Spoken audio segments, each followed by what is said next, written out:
You probably clicked on this video thinking it was a theory about whether or not the first two games were real events in the V3 mythos. This video is not that theory.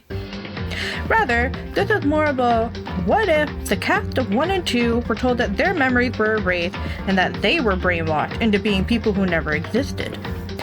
How they willingly entered themselves into a game show of life and death. How would they react? To what level of despair would they go to? Well, let's begin with the first survivors. Those who lived Danganronpa 1 are Makoto, Kyoko, Byakuya, Toko, Aoi, and Hagakure. God damn it, why the hell did he survive? Okay, let's get Hagakure out the way. He's already supposed to be the idiot comic relief conspiracy theorist, so he's just gonna react exactly how you expect he's going to react. None of your memories are real! What about the hamburger? Literally, who gives a fuck? It was never real! Never, ever real! Like, he's just gonna wave his hands around and scream a lot. That's his whole job.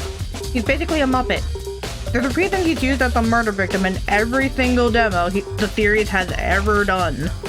Makoto is so nothing that I cannot imagine anything interesting given he's a scary Sue. And honestly, Aoi kinda gives me the same vibes. Like, she does have at least a bit more to go off of, with being sporty and having her favorite thing being, like, everything donuts. Every memory, all your likes, all your dislikes, every friendship and tender moment. It was all fabricated by Team Danganronpa. It would definitely hurt Hina that her friendship with Sakura was fabricated. Makoto, he has no friends. I mean, he doesn't hang out with anyone outside of the FDE, really. Like, maybe Sayaka, but like, she died pretty early to form that much of a connection, though. Although they did try to give them some history, so maybe it would hurt Makoto a good amount. But I still think it would just hurt Hina more. Everything is a lie? Being the most reserved, Kyoko would certainly have the quietest reaction of the group, but still definitely furious with the mastermind. Your father never abandoned you. You had a happy home life with no relationship issues at all. I wonder what your father thinks about you saying you hate him so much. She would definitely get angry that her beef with her father was completely falsified, especially if the truth was that they had a great relationship. Depending on how things are done, maybe they could have reused bones from like a previous Danganronpa to trick her into thinking it's her father's remains when he's actually still alive. That, or her father did die before the game started, unrelated to Danganronpa, and they dug up his remains. The latter would definitely bring out more of Kyoko's contempt. Or even worse, Team Danganronpa straight up murdered that innocent man because his daughter was picked to have that tragic connection. As despair-inducing as that is, I'm not so sure that they would get away with that. Unless he signed on and agreed to die before having that memory wiped and just straight up killed on camera. It's a shame he couldn't watch you come so far just to fall into despair. You would seriously go so low? Regardless of whether it's Toko or Jill in control at the moment, she would have major beef with the writers of her character. That's right. We gave you your DID. You used to be a boring, plain, ordinary girl with no split personality at all. Isn't it so cute how we made you switch personalities with a sneeze? I mean, it's a Japanese fun. Like, for real, that's why it's somewhat of an anime trope to transform with a sneeze. Alternatively, if she did have DID before she entered Danganronpa. That's right, you were a lot of extra work for the staff, as we essentially had to erase 2 sets of memories and create 2 new personalities for you. But the effort was worth it in the end. Both of you played your parts near perfectly. We were hoping that Jill would cause more chaos than she did. You fell in love with Byakuya way too early than what we planned. Having knowledge that she was purposefully transformed into a harmful stereotype would absolutely infuriate her. Not only that, but the fact that her deep infatuation with Byakuya was scripted would probably break her heart. Like, actually this time. I mean, she really should have been heartbroken at the fact that he kept running away from her, and he very obviously hates her, but I digress. Her feelings, her novel, her previous murders, none of that was ever real. And now she's been turned into the face of a damaging representation. I'm also imagining the whole thing with making Toko not want to bathe being that the body count scar she keeps on her leg is actually just like a temporary tattoo, and the creators didn't want it to wash off. If she returned to her normal self, will her peers still associate her with that toxic depiction? It's hard to separate art from artist as it is. They could have just completely ruined her entire life in the real world. You made me like this? Into a horrible, despicable stereotype?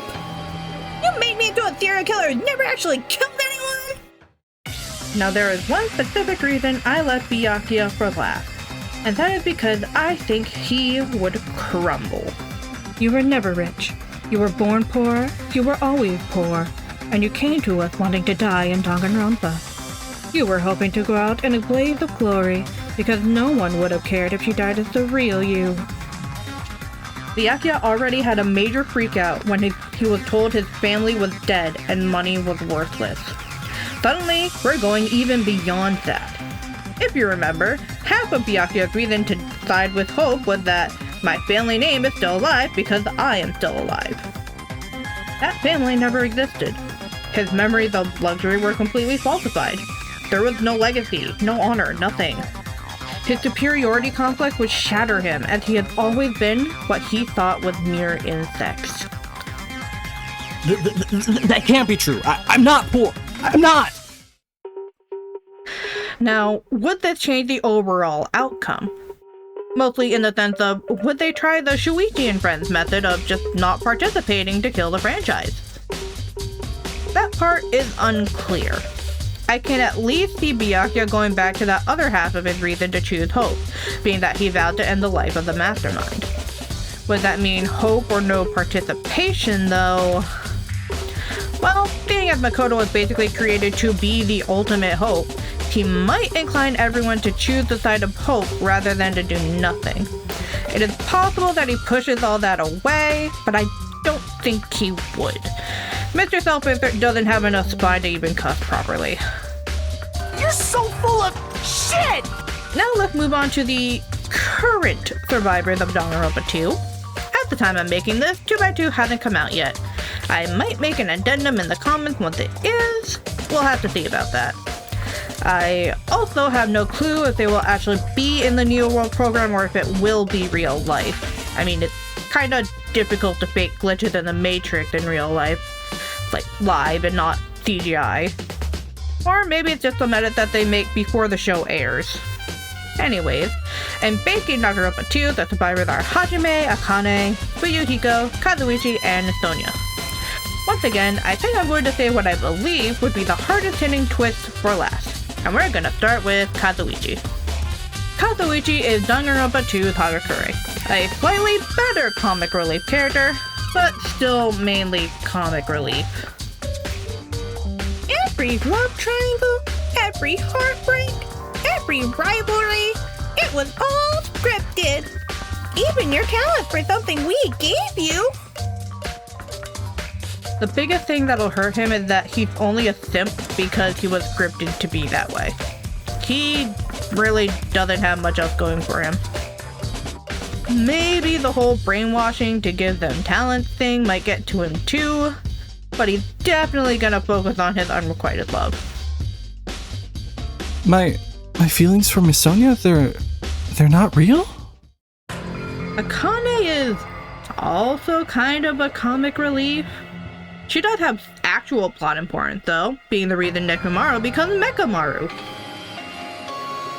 You know, you were actually supposed to die there. When Nekomaru saved you, we had to change the script real quick. Thankfully, he survived the blast, so we could keep up the charade for just a bit longer. Akane's connection to the others and food is the majority of her character. She's the heart of the survivors. Learning you were supposed to die and you only survived because of a stage error in your favor, I think that would hurt her the most.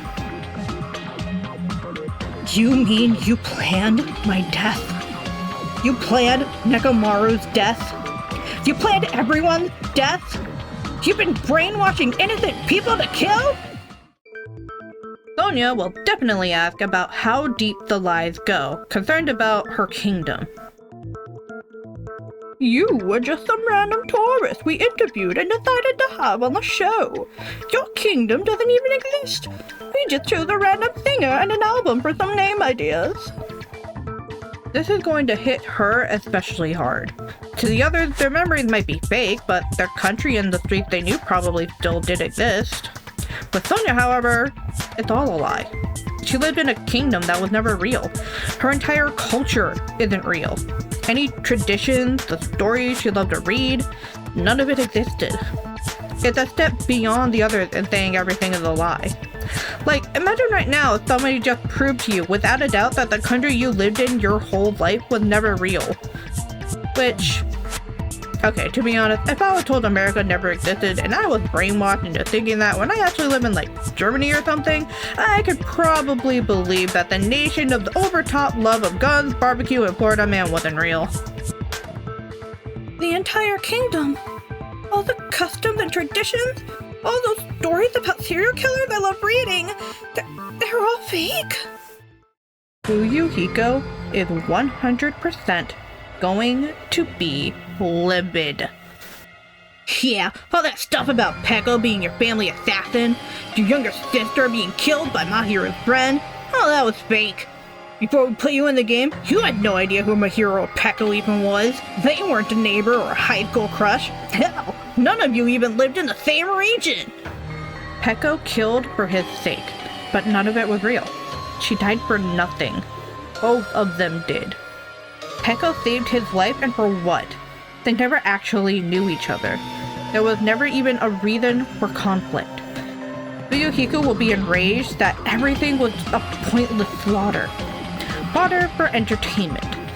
Bonus points if he did have a real sister and she sent in fan mail that gets read aloud to him at the ending. Then what was the fucking point of all this? And at last, we have Hajime. Hajime. I had a very cruel thought when I came up with this what-if scenario. Because, what if they only removed Hajime's memories of the school being fake? Memories of the killing games. A pure fanboy thrown into the world of Danganronpa just as is. Yeah, right. We barely even touched your memories at all. The original plan was to gaslight you into believing you were a reserve corps student. Eventually, we would have convinced you that you were Izuru Kamakura, a man-made ultimate of all ultimates. Then some other stuff like how you were actually the mastermind, blah blah blah, but you figured it out. Oh well, maybe we'll try again another season. This would bring a whole new level of perceived isolation for Hajime. The entire beginning, he already believed he had to be some sort of ultimate, but he was just missing his memories. He was recently led to believe he was just part of a reserve corps, excluding him even more socially. Now we hit this reveal. Hajime might be thinking, okay, so they were never ultimates either. We're all on the same boat. We all have 100% false memories. He would be given that sliver of hope just to hear it crushed again that he is still the odd man out. That he had real, retained memories. The others would also be even more likely to believe that Hajime might have been a second traitor. I'm also imagining that the one flashback dream he had, it would be that his parents paid big money to Teen Danganronpa to put him in the game. His classmates would also probably be saying stuff like, oh, his parents paid that much just to put him in there. They must really want to get rid of him. That is scathing. My only memories are real? But would this change the outcome of Danganronpa 2? Everyone was fully giving in to despair until Chiaki helped Hajime snap out of it and told them to forge a new path. Would that still work if Chiaki was another part of the system?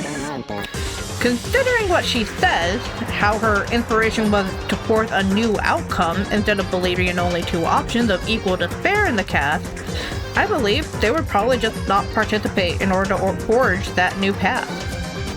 Normally, it's Resurrector Ultimate Despair become Junko clones, so they would have to change the ending to be more hope versus despair, but I still think they would just reject everything and just do nothing. I hope you enjoyed my little what if scenarios here. If you have your own take, feel free to leave a comment on them. I've been thinking about this idea since like the beginning of February. So like, yeah, I've been putting so much thought and planning into this, and I'm really glad to have it out there now. Thank you for watching, and I hope you really enjoyed. And I hope you were also like me, looking forward to Danganronpa 2x2, and wondering how badly we're going to flip our shit. Thank you for watching.